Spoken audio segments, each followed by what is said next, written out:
Hi everyone. The week just ended today, and I happen to only take two trades this week. One on Tuesday and one today. Today being Friday. After the CPI news, I saw an opportunity on gold. I only trade gold for now, so I took a trade on gold, which was a sell trade, but I lost it. And I actually want to share what happened, what I saw before I took those trades, and the lessons I learned, what I should do from next week onwards, and just my little experience from the two trades I took this week. My account balance is actually down by minus 3.5% because this week the two trades I took, the first trade I risked 2% and the second trade I risked 1.5%. So let's go and I'll show you what I've got on my laptop.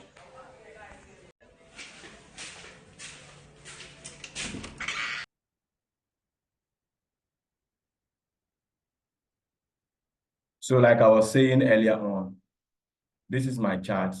So let me use the replay tool and then show you how I traded this week.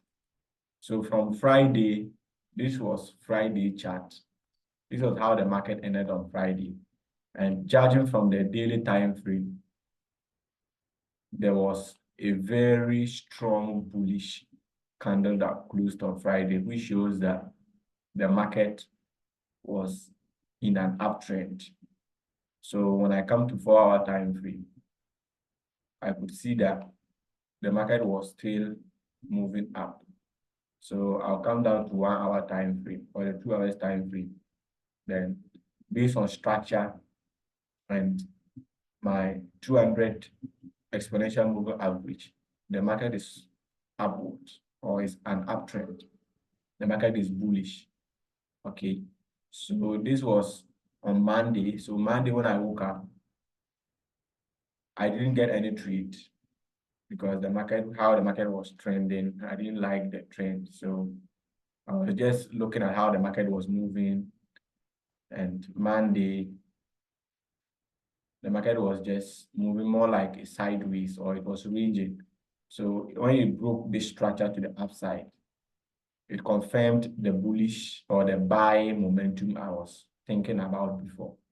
So it continued like that on Monday. So on Tuesday, when we woke up, the market was already in an uptrend. It was bullish. So I needed to look for a buy opportunity on the 15 minutes time frame or the 5-minute time frame. So I was looking at it then. On Tuesday too, I think Tuesday I didn't get a trade too because it was moving sideways. It was moving between this resistance and this support. So here my support and my resistance levels are psychological levels. Okay. By the way, this is gold chart. So on Tuesday too, I didn't get any trade. So on Wednesday when I woke up, already the market is in an uptrend. And we are also operating above the 200 exponential moving average. And when I mark my structure on the 1-hour time frame or the 2 hours time frame, we are in an uptrend. So I needed to look for a buy opportunity on Wednesday because Monday I didn't get a trade, Tuesday I didn't get a trade. So Wednesday, but the market was wedging to the upside. You know, on chart patterns, when the market is moving to the upside, it can form a chart pattern called a continuation chart pattern called the rising wedge. So the market was wedging to the upside. So I was looking at it closely.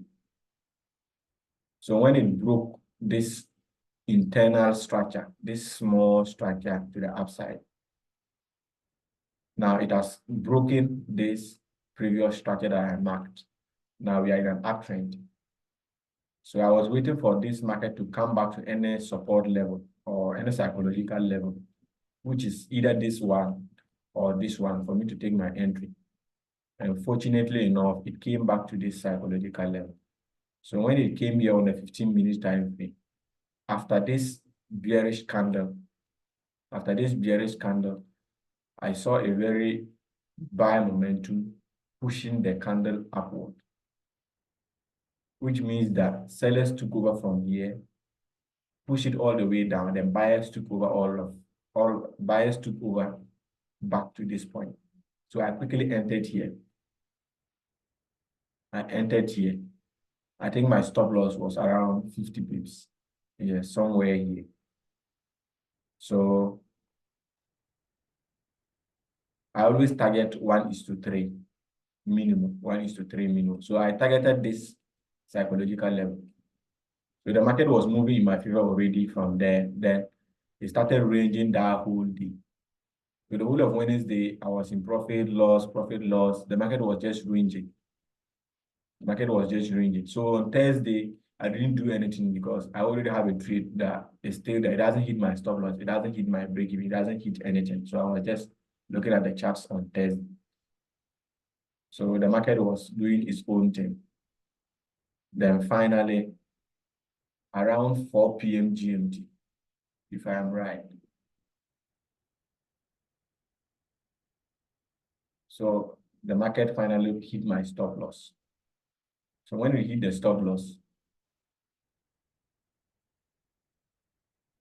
I didn't do anything. I just opened my journal and I wrote down what happened. I actually followed my plan on this trade because everything that is in my plan is what exactly I executed on the trade. So I wasn't, I didn't actually feel bad because when I follow my plan, then I lose. I'm actually happy. I'm okay. But when I lose that, I don't follow my plan. That's when I become so mad. I regret and so sad and stuff. But once I follow my plan, then I hit stop loss. I know that I did what I can or what I could. It's just that the market is doing its own thing. So on Thursday, the market hit my stop loss. And when you check the daily time frame on Thursday, there was a bearish engulfing candle on the daily time frame, which shows that the market is actually good to go to the downside. A very bearish engulfing candle. Then when I also come back to my 1 hour time frame, the market also broke started to the downside. And that my moving average was also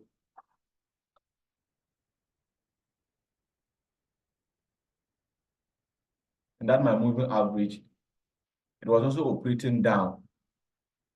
It was also operating down there below the moving average rather. So on Friday, I was also looking for a selling opportunity already because structure was downtrend, daily time frame confirmed, 4 hour confirmed, my market structure confirmed. So everything was in line with my plan. So on Friday, I was waiting, which is today, and the market came here around 4 a.m. That time I was awake. I was not asleep. I was awake, but I didn't take it because it didn't actually touch the psychological level. So later on, after the CPI news, this was the CPI news candle. If you can see it, this one. So after it hit the psychological level, I saw a hammer, or more like, yes, a hammer. A hammer. I entered, but it took my stop loss. This is where I entered. And my stop loss was around 40 pips thereabout. Then it hit my stop loss. And what have I learned from this trade? So that was how this week went for me on my side. Fortunately, I took 2 stop losses. I will not say unfortunate because it's part of the business, it's part of the industry. You always lose. So I'll say it's a good thing to lose. And I've also learned a lesson from it. That's the most important thing. So let's see what happens next week. And what I will do this weekend is I'll backtest very well, review my trading plan, review my entries, how I entered them, where I should have entered, yes, and improve. So next week going, I'll know how to position better. Thank you guys for watching to the end, and I will plead you to subscribe to my channel. Let us grow together, let us build together, let us inspire each other. This our industry is actually a boring industry, so let's inspire